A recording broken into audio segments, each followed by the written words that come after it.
We're in the season of Easter. One of the appearances Jesus made after the resurrection was to Peter and several of the disciples while they were out fishing. It was early in the morning. They were out in their boat and they saw a stranger on the shore. The stranger cupped his hands to his mouth and said, "You aren't catching anything, are you?" How did he know?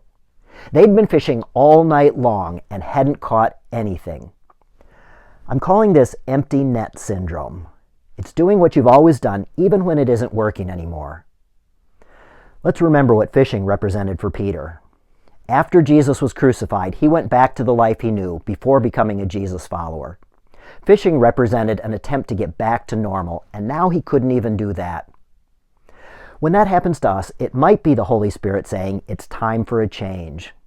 How do you stay hopeful in a world that's so hopeless? How do you live in a world of fresh starts and new beginnings? The stranger said, "Try throwing the net on the other side of the boat." Would you have done it? Would you have taken the chance? It worked. There were all kinds of fish. That was when Peter recognized the stranger as Jesus. I imagine Peter saying, "Let's go." He'd been fishing in his underclothes. Now he puts on his clothes and heads to the shore.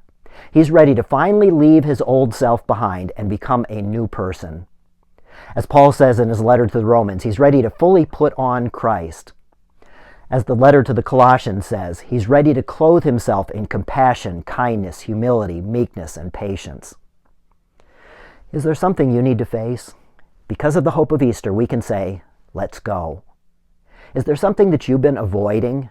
Do you need to say, let's go? Is there some place that God might be about to do a miracle? What can we do? Say, let's go. Is there some place where there are people who are hungry?